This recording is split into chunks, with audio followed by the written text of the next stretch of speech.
आज किसान सभा पूरे देश भर में सबसे पुरानी और सबसे ताकतवर हमारा संगठन है।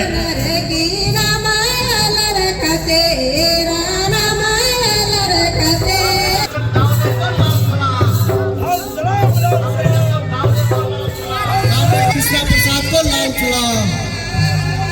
इनकलाब जिंदाबाद। इनकलाब। आज 28 राज्यों में किसान सभा की सदस्य संख्या कितनी है?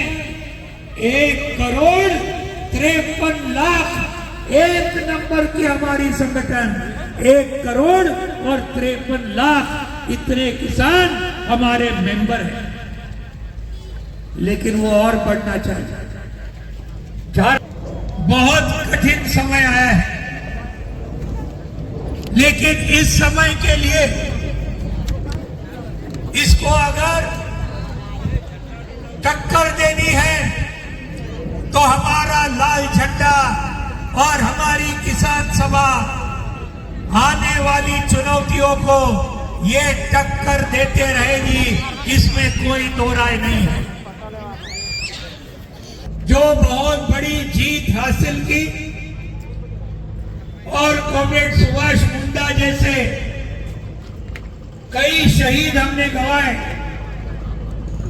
और उन्होंने जिनको अभी अपनी माला अपनाई, पूरे देश के शहीद बिरसा मुंडा जी, इनकी परंपरा को अगर आगे चलाने वाली किसान संगठन है झारखंड में, तो वो हमारी झारखंड राज्य किसान सभा यही संगठन है। ये हम पूरे विश्वास के साथ कहना चाहते हैं।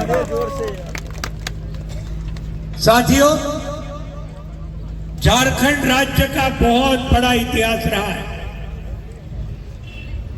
आदिवासी हमारे साथी, गैर आदिवासी जो हमारे हैं, इन दोनों ने एकता करके, एकजुट होके यहाँ की बड़े बड़े सामंत, बड़े बड़े जमींदार और आज के जमाने में जो बड़े बड़े कॉरपोरेट और उद्योगपति यहाँ पर आए हैं, इनके खिलाफ ब्रिटिश काल से लेकर आज तक बहुत ही जबरदस्त संघर्ष आप लोगों ने किया है।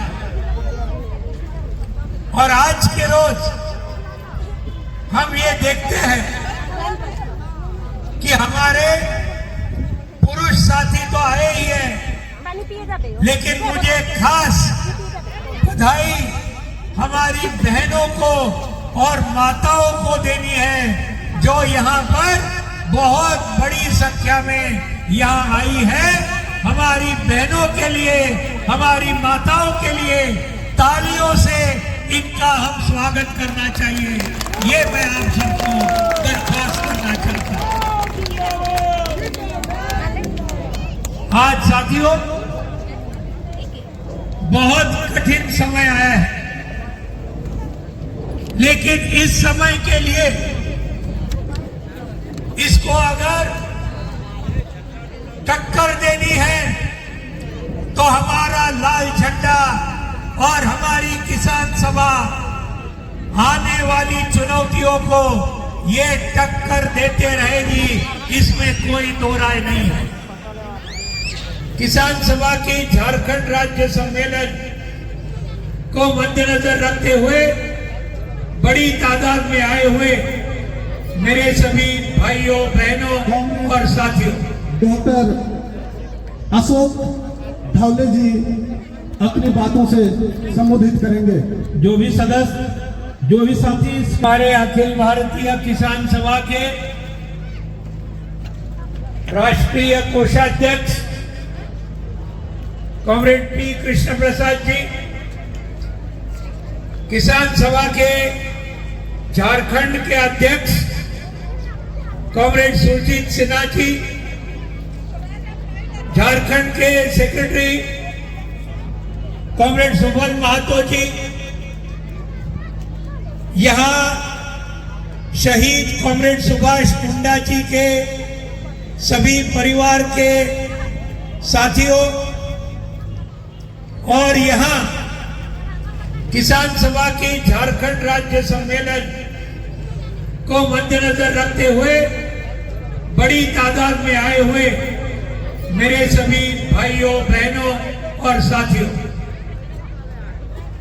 सबसे पहले अखिल भारतीय किसान सभा की ओर से झारखंड की किसान सभा ने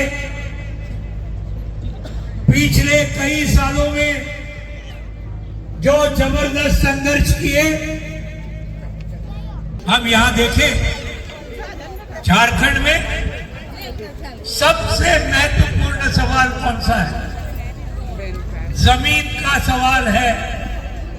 जमीन के ऊपर हमारे गरीब किसानों का, हमारे खेत मजदूरों का जमीन के ऊपर हमारा मालिकाना अधिकार होना चाहिए। ये हमारी यहाँ किसान सभा की बुनियादी मांग सबसे पहले रही। ये मांग आज हमने की क्या?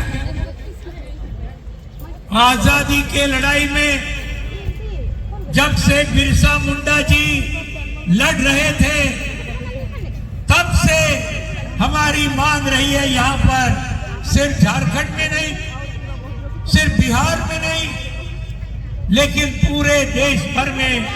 और वो मांग क्या रही थी हमारी? आजादी के आंदोलन की वो मांग थी, किसानों की, खेत मजदूरों की। और वो मांग थी जोतने वालों को जमीन मिलनी चाहिए। ये ध्यान रखिए, बहुत ही ताकतवर नारा है।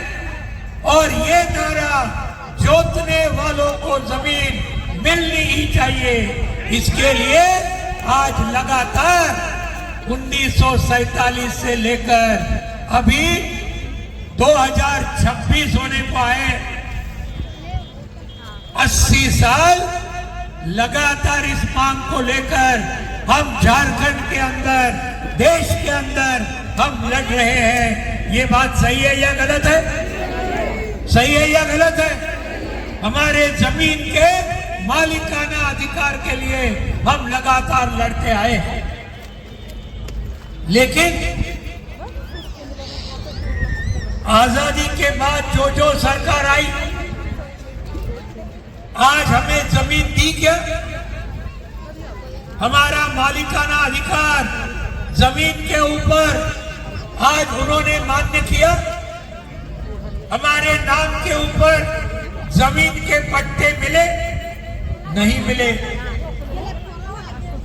यहां 2006 में एक बहुत जबरदस्त कानून ये हुआ था आदिवासी भाई और बहनों के लिए, और वो कानून का नाम क्या है? वनाधिकार कानून, जिसके तहत ये लिखा है कि जंगल की जमीन जो आदिवासी परिवार जोतने का काम करता है, उसको 10 एकड़ तक जो जमीन उसके कब्जे में है, जो जमीन वो उसके अंदर वो अपना ये लगाता है, खेती करता है, ये 10 एकड़ तक की वन जमीन, जंगल की जमीन, उसको जोतने वाले आदिवासी परिवार के नाम होनी चाहिए। ये कानून 2006 साल में हुआ। कैसे हुआ? क्या था? भाजपा सरकार को गिराया था जनता ने। कांग्रेस की सरकार आई थी, लेकिन उस सरकार को पूरा बहुमत नहीं था। वामपंथी लाल झंडे के 63 सांसद दिल्ली के अंदर थे। और आप जानते हैं, आपका जो लाल झंडा, आपका और हमारा ये जो प्यारा लाल झंडा, हसिया हथौड़ा, हसिया किसानों का, हथौड़ा मजदूरों का। ये जो लाल झंडा है, इसके 63 हमारे सांसद, इन्होंने पूरी ताकत के साथ वहां पर कहा। मनमोहन सिंह सरकार को आदिवासी वनाधिकार कानून, जो हमारे आदिवासियों को जंगल की जमीन, उसके पट्टे अगर नहीं देंगे तो हमारा और आपका नहीं बन सकता। हम आपके खिलाफ वोट देंगे और ये आपकी सरकार एक दिन भी टिक नहीं पाएगी। ये हमने कहा। मनरेगा का कानून हमारे खेत मजदूरों के लिए 100 दिन का काम, ये कानून भी उस वक्त 63 हमारे लाल झंडे के सांसद थे, उनके दबाव के चलते सरकार को करना पड़ा। किसानों को कुछ हद तक कर्जा माफी, ये भी उस सरकार को उसी वक्त करनी पड़ी, 63 लाल झंडे के सांसदों के दबाव के चलते। और आज जंगल जमीन हमारे आदिवासियों के नाम हो गई है क्या? आज भी नहीं हुई है। बाकी हमारे लोग, उनके ऊपर भी नहीं। और आज हो क्या रहा है झारखंड के अंदर? झारखंड में आपको और हमको जमीन देना छोड़ो, अब जमीन किसको देने का षड्यंत्र चल रहा है। बड़े बड़े कॉरपोरेट को, अदानी को, अंबानी को, टाटा और बिरला को, जिंदाल को, ऐसे बड़े बड़े जो लोग हैं, इनको आज हमारी जमीन देने का ये भारतीय जनता पार्टी का केंद्र सरकार पूरी ताकत के साथ आपकी और हमारी जमीन खींचकर ये बड़े बड़े आज अदानी अंबानी इन लोगों को देने के ऊपर आज ये तुले हुए हैं। हजारों एकड़ जमीन जिसके ऊपर हम खेती करते हैं, वो आज ये बड़े लोगों को देने का ये नरेंद्र मोदी जी की सरकार पूरी ताकत के साथ सिर्फ झारखंड में नहीं, पूरे देश भर में यही इनके धंधे ये चालू है। और लैंड बैंक बनाए जा रहे हैं। ये सब जमीन लेना गरीबों से, लैंड बैंक के अंदर डालना, और लैंड बैंक की जमीन फिर किसको देना? बड़े बड़े ये उद्योगपतियों को ये लैंड बैंक की जमीन देना, उनको ज्यादा अमीर करना और गरीबों को ज्यादा गरीब करना, ये सब चालू है। आज ये बीजेपी ने हमारे खेत मजदूर और गरीब किसान, इनके लिए जो कानून था, महात्मा गांधी रोजगार गारंटी योजना, इस कानून को रद्द किया और उस कानून के बदले एक दूसरा बोगस कानून लाया, जिसके तहत बोलते 125 दिन काम मिलेगा। हम दावे से कहते हैं 125 छोड़िए, 25 दिन का भी काम साल में नहीं मिलेगा। ऐसा करके ये मोदी सरकार हमारे गरीबों के साथ हंसी मजाक हमारी कर रही है। आज हमारी झारखंड के अंदर मुख्य फसल कौन सी है? धान की फसल है ना, धान है ना सब जगह में। पूरा हम वहां अपना खून पसीना बहाते हैं, धान हम पैदा करते हैं। लेकिन मैंने पूछा यहाँ आने के बाद हमारे साथियों को, अगर धान को बाजार में आप बेचने गए तो कितना मिलेगा आपको? कितना मिलेगा?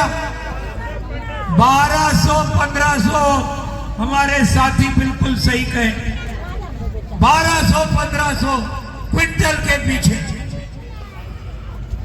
बिहार में वही हाल है, पूर्वी उत्तर प्रदेश में वही हाल है, ओडिशा में वही हाल है। ये सब जगह में आज 1200 से 1500 ये आज क्विंटल के पीछे मिल रहा है। और मोदी सरकार ने एमएसपी कितना ऐलान किया धान के लिए? 2450 रुपया, 2450 एमएसपी बोला बीजेपी के मोदी सरकार ने। लेकिन झारखंड में मुझे बताओ 2450 किसको आपको मिल रहा है? क्या मिल रहा है? कोई मिल रहा है तो आगे आइए, ये हम फूल माला उनको देंगे और उनका सत्कार करेंगे कि साला मोदी ऐसा निकला कि एक तो किसान को उसने 2450 रुपया दाम झारखंड में दिया, एक भी नहीं है। तो वो एमएसपी काय के लिए जाहिर किया, काय के लिए ऐलान किया? खरीद क्यों नहीं करते धान की हमारे किसानों से 2450 रुपए में?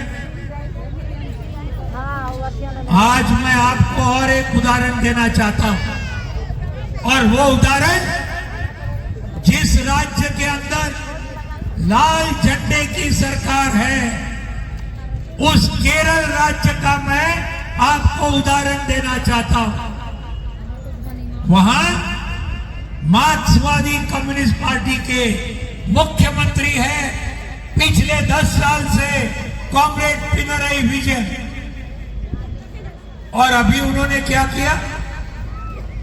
अभी उन्होंने ऐलान किया कि हम धान के लिए इसके पहले भी 2820 रुपया ये आज वो दाम दे रहे थे।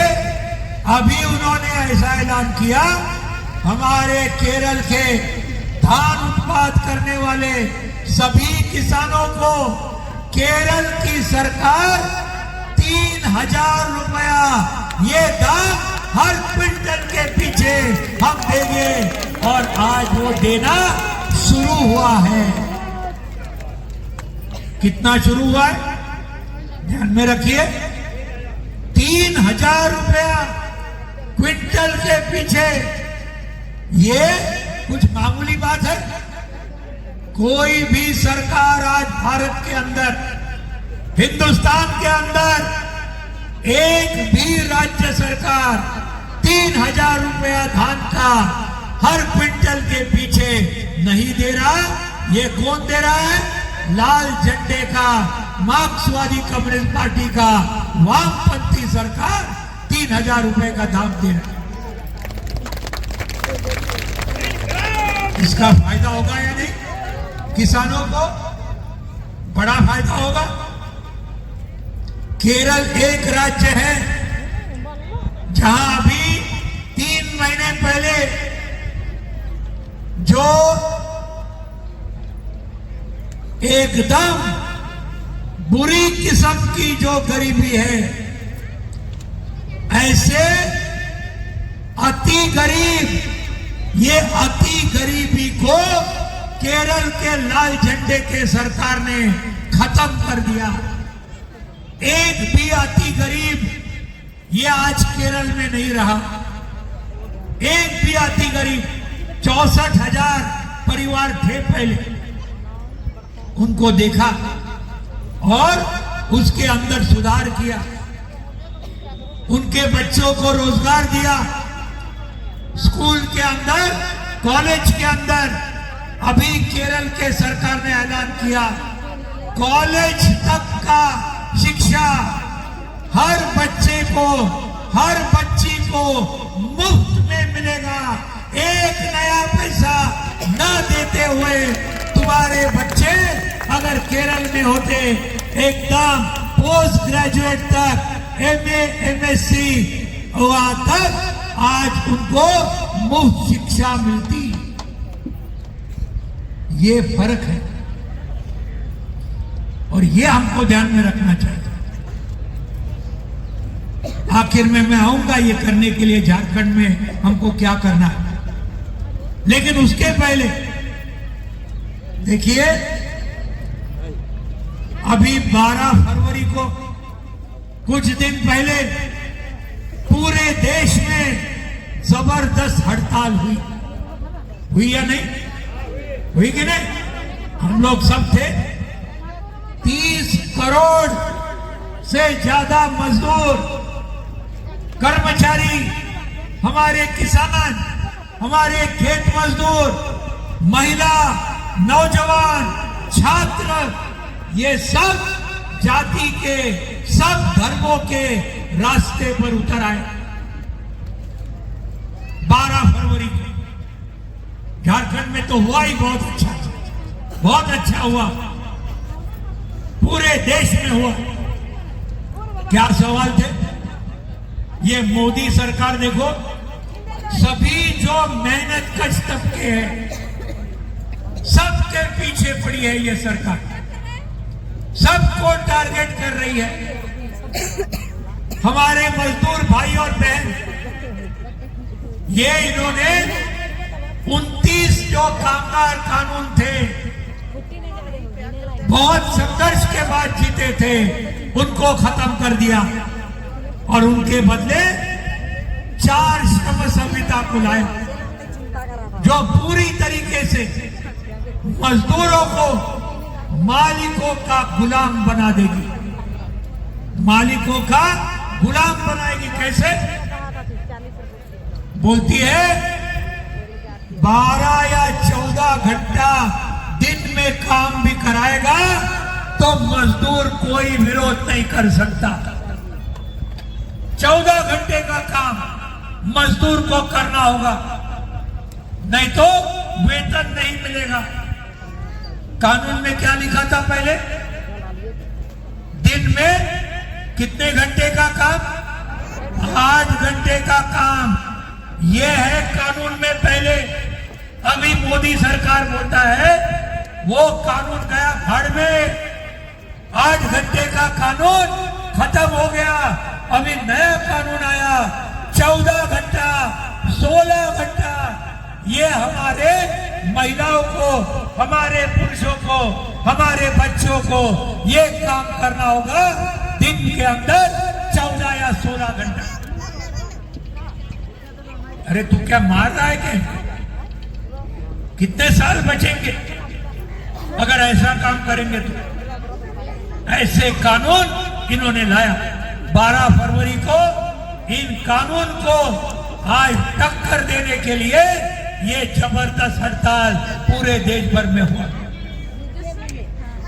और क्या हुआ आप देखो, झारखंड के अंदर ये स्मार्ट मीटर लगना चालू हुआ क्या? बिजली का लगना हुआ शुरू, बिजली वाला। अभी ये स्मार्ट मीटर लगने के बाद आप ही मुझे बताइए, बिजली का बिल कम हुआ या बढ़ा? क्या हुआ?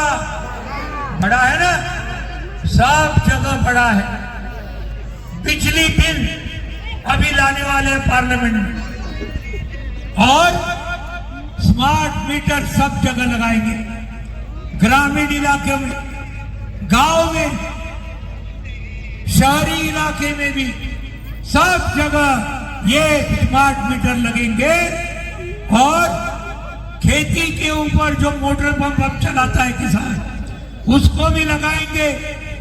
बिजली के बिल इतने बढ़ेंगे कि आपको खुद को बेचना पड़ेगा, लेकिन बिजली का बिल बढ़ के नहीं होगा।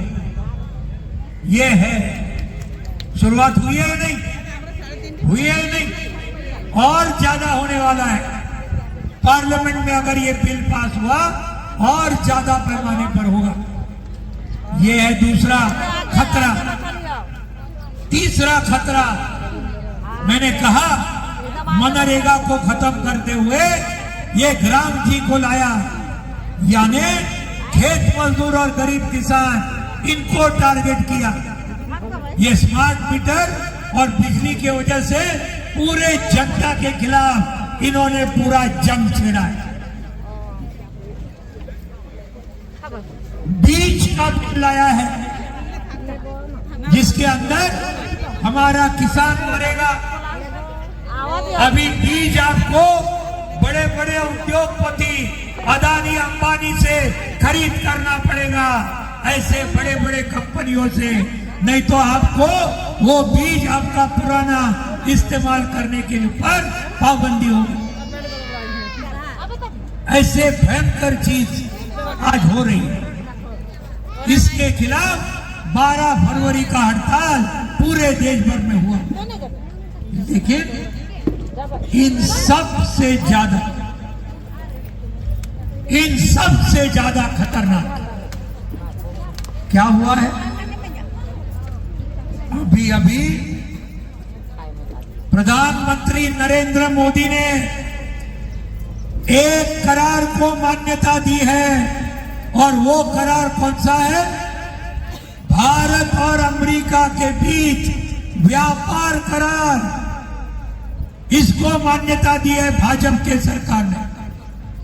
और ये समझिए, इतना बुरा करार 15 अगस्त 1947 के बाद पिछले 78 साल में ऐसा कभी भी हुआ नहीं था, कभी भी हुआ नहीं था। पूरे देश को बेच डालने वाला ये करार है भारत और अमेरिका के बीच। हमारा माल जब अमेरिका में जाएगा, निर्यात करेंगे, उसके ऊपर अमेरिका हमारे माल के ऊपर 18% टैक्स लगाएगी। 18%। पहले कितना था? 2 या 3% भारत के माल पर। अभी अमेरिका ने कितना बढ़ाया? 18%, 7 गुना बढ़ाया। यानी भारत का किसान जो माल पैदा करता है अमेरिका में, वो बेचना ज्यादा मुश्किल होगा। यहाँ का किसान ये मरेगा। यहाँ का मजदूर जो कारखाने में माल तैयार करता है, उसके ऊपर भी 18% टैरिफ यानी कर लगेगा वहां पर। इसलिए वो भी कारखाने बंद होंगे, और उसके चलते आज बड़े पैमाने पर हमारी बेरोजगारी बढ़ेगी। और दूसरी तरफ बेशर्मी की हद देखो। अमेरिका जो अपना माल भारत में लाती थी, उसके ऊपर 35% से लेकर 150% तक टैक्स भारत लगाता था। यानी क्यों? हमारे किसानों का माल बिके, हमारे किसान कुछ ना कुछ उनको जीने का संधि मिले। अब इन्होंने क्या किया है? बेशर्मी की हद। अमेरिका का माल जो हमारे देश में आएगा, जिसके ऊपर 35 से 150% हम टैक्स लगाते थे, वो महंगा होता था हमारे देश में। इसलिए हमारा मजदूर, हमारा किसान सस्ते में माल भारत में बेच सकता था। अभी ये क्या किया इन्होंने? अमेरिका के माल के ऊपर 0 टैक्स बना दिया। 0 टैक्स। इसका मतलब अमेरिका का माल हमारे देश में एकदम सस्ते में आएगा, और इतने सस्ते में आएगा, हमारा जो किसान माल पैदा करता है वो नहीं बेचेगा, वो बिकेगा नहीं। हमारा किसान मरेगा, हमारा मजदूर मरेगा, हमारा जो छोटा आदमी है वो खत्म होगा, और अमेरिका का माल, उनके जो बड़े बड़े पूंजीपति है, वो और ज्यादा गब्बर हो जाएंगे। ये देशद्रोही काम, देश विरोधी काम ये नरेंद्र मोदी और बीजेपी और आरएसएस के लोग सब जगह कर रहे हैं। इसको प्रतिरोध होना चाहिए या नहीं? होना चाहिए या नहीं? हमारे देश को बेचने वाले ये, इनको इस देश से आज हटाल लेना चाहिए। ये आज जरूरी है। आज बोलते हैं ना, महात्मा गांधी जी ने बोला था ब्रिटिशों को 1942 में, भारत छोड़ो। आज वक्त आया है भारत के मजदूर किसान को एक साथ होकर ये नरेंद्र मोदी, बीजेपी, आरएसएस और बड़े बड़े कॉरपोरेट अदानी अंबानी को बोलना पड़ेगा, भारत छोड़ो, ये हमारा देश है, यहाँ आपका काम नहीं चलेगा। ये हमको आगे बढ़ने में ये करने की जरूरत है। तो इसलिए ये बड़े बड़े खतरे हमारे देश के सामने आ जा रहे। जमीन का तो है ही, सबसे पहला वही है। अभी मैं आपको बोलता हूं, महाराष्ट्र के अंदर आप में से कुछ लोगों ने देखा होगा, 3 लॉन्ग मार्च पिछले 2 महीने में पालघर जिले में 50,000 औरतें और मर्द 3 दिन के लिए चले। नासिक जिले में उसके अगले हफ्ते 50,000 लोग अलग से चले 3 दिन। उनमें बड़े पैमाने पर आदिवासी स्त्री और पुरुष दोनों थे, गैर आदिवासी भी बड़े पैमाने पर थे। और ये इतना जबरदस्त होके अभी और एक तीसरा मार्च अहिल्यानगर जिले में आज शुरू हो गया। 2 दिन पहले वोट चालू है और ये पहले 2 मार्च के चलते महाराष्ट्र के सरकार को, भाजपा की सरकार है, झुकना पड़ा। किसान सभा के सामने, लाल झंडे के सामने झुकना पड़ा। 5 मंत्री 3 घंटे हमारे साथ बातचीत किए। हमने बोला ये जमीन का मामला, वनाधिकार का मामला, पानी का मामला, बिजली का मामला, शिक्षा का मामला, रोजगार का मामला, इसके ऊपर कुछ ना कुछ निर्णय होना चाहिए। और वो हमको लिखित रूप में जब तक आप लोग देंगे नहीं, तब तक हमारा ये मोर्चा जारी रहेगा, मुंबई तक आएगा और आपके माथे के ऊपर बैठेगा। ये जब हमने बोला, बीजेपी की सरकार झुक गई। 3 घंटा बहस किया, कई चीज मान्य किए, लिखित रूप में दिए।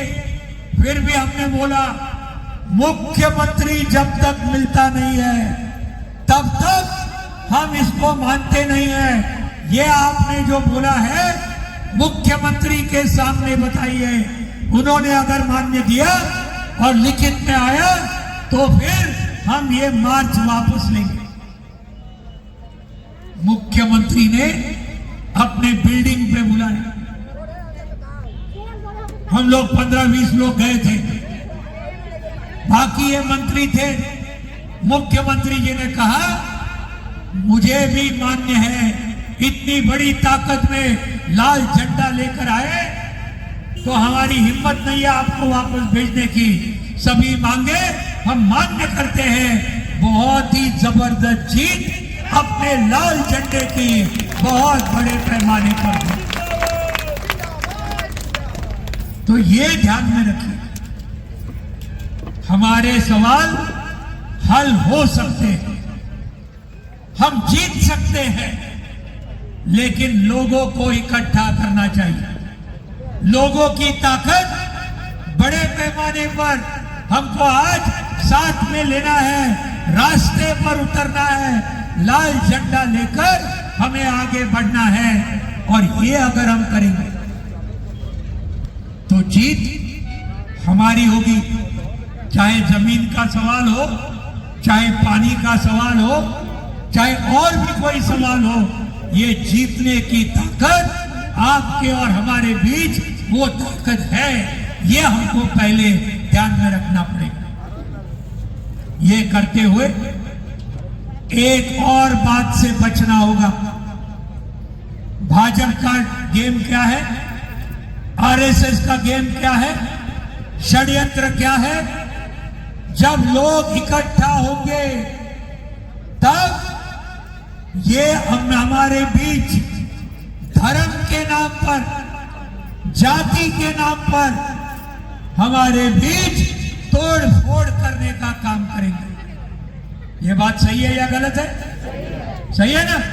अरे इनका दूसरा कोई धंधा ही नहीं, एक ही धंधा है इनका, धर्म के नाम पर झगड़े लगाओ।